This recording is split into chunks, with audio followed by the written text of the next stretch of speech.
बंधू तुम्ही अखेर झाड वाचवलं. बंधू हे झाड वाचणारच झालं. कारण काय माहिती का, मी असताना या झाडाला कस काय मी मरू देणार. तुम्हाला माहिती ना चांगलं, हे झाड इथून तोडलं होतं. कुठून? इथून. परंतु मी ते झाडाला पाणी देऊ देऊ अखेर वाचवलंच. मी कस काय त्याला खतम होऊ देणार. माझ्या डोळ्या देखता टपरीतून बसल्या बसल्या मी त्याला लहानचं मोठं इथपर्यंत होऊस तर पाहिलं. आणि आज कोणीतरी त्याला तोडून टाकलं होतं इथून. हे दिसतं का तुटलेलं, बरोबर. पण मग मी कसं काय त्याला खतम होऊन देणार. मी त्याला परत जीवदान देणार.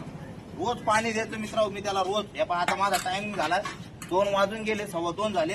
पण मी घरी न जाता पहिले त्याला पाणी देऊन जात राहतो. काहून की त्याला उन्हात त्रास नाही झाला पाहिजे आणि ते जळून नाही गेलं पाहिजे एवढ्या कडक उन्हामध्ये.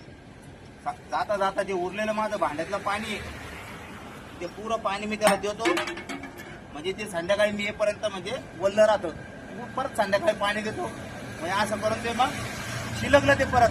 म्हणजे ते जळालं नाही, ते नष्ट नाही झालं. आणि त्यानं कोणी प्रयत्न केला त्याला नष्ट करायचा, त्याचा मकसद कामयाब नाही झाला, तो फेल झाला.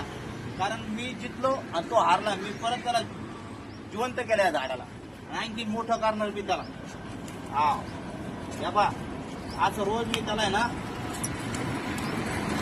आळा करत राहतो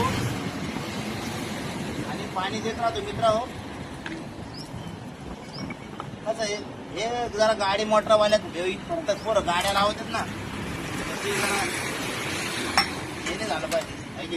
हे बघा कसं हिरवगार झाले मस्त आहे ना.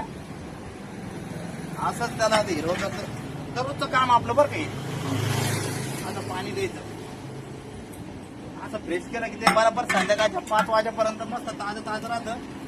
आणि मग मी आले की डबल एक बरणी भर पाणी टाकलं त्याला की लगेच ते खुश होऊन जातं. किती मस्त झाला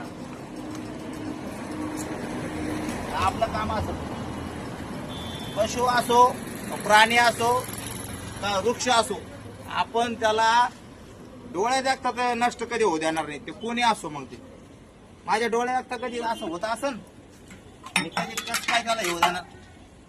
त्या पक्का पाणी चाललं आज हिरवगार एकदम ताजं लसलशीत. ते बा कशी काडी हिरवीगार झाली मस्त आहे ना. एकदम भारी. यांचा आशीर्वाद आहे बंधू. त्याच्यामुळे आपल्या टपरीला बरकत आहे. जोक आहे का. लोक म्हणते बंधू तुम्ही टपरीच्या नंतर टपरी सोडून अजून काही करता का. आपण काहीच करत नाही, फक्त टपरीची आपली. टपरी आणि असे छोटे मोठे कामं करतो आपण. त्याच्यामुळे आज बरकत आहे आपल्याला.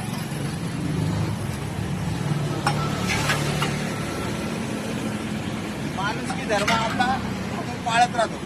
तुम्ही बी पाळत राहायचं. ओके चला, व्हिडिओ कसा वाटला तुम्हाला मला कमेंट मध्ये सांगा. जय हिंद, जय महाराष्ट्र.